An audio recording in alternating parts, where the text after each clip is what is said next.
Shalom, salam satu iman. Tema kita pada hari ini bertumbuh dan berbuah. Nas bacaan terambil dari Kolose pasal 2 ayat 6 dan ayatnya yang ke-7.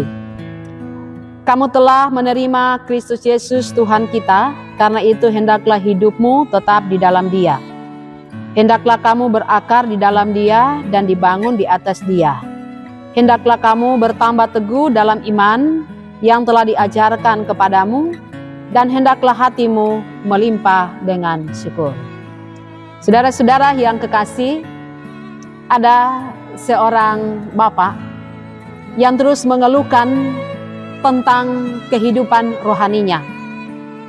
Bapak ini katakan bahwa sekalipun sudah sekian lama menjadi Kristen atau hidup dalam berjemaat, ia tidak mengalami apa-apa di dalam dirinya.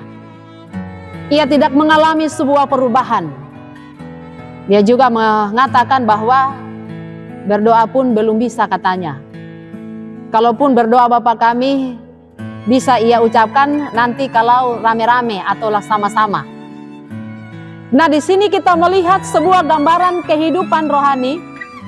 Ya, mungkin kita katakan ini kehidupan rohani yang tidak bertumbuh, atau kehidupan rohani yang kerdil, karena ia mengatakan tidak mengalami perubahan atau mengalami apa-apa. Mungkin kehidupan rohani seperti ini ada di sekitar kita. Mungkin kita yang mengalami, atau istri, atau suami, atau anak-anak kita. Karena itulah, jikalau kita melihat apa yang disampaikan oleh Rasul Paulus kepada jemaat di Kolose, kehidupan rohani itu bisa digambarkan seperti pohon yang bertumbuh. Jadi dia harus berakar, bertumbuh, dan berbuah. Kehidupan rohani itu harus diperjuangkan. Ibaratnya seperti sebuah tanaman yang kita inginkan agar bertumbuh dan berbuah. Tentunya itu harus dijaga, harus dirawat, bahkan diberikan pupuk agar ia bisa bertumbuh dengan baik. Nah, kehidupan kekristenan kita sesungguhnya mengalami begitu banyak tantangan. Tetapi kita dituntut bagaimana supaya menjadi orang-orang Kristen yang berbuah di dalam kehidupan beriman kita. Jadi dikatakan kita telah menerima Kristus, sehingga hidupmu haruslah tetap di dalam Dia.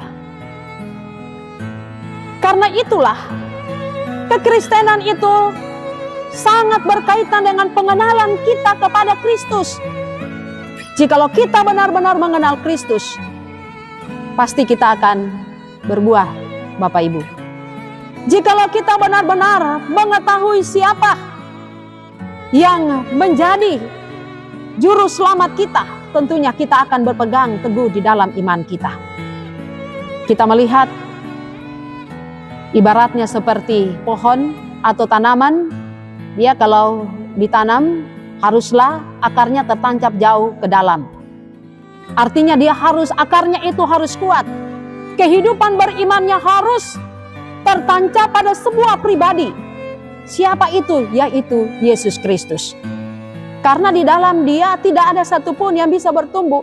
Kita tidak akan bisa menjalani kehidupan ini tanpa Kristus. Karena itu dikatakan hendaklah hatimu penuh dengan syukur.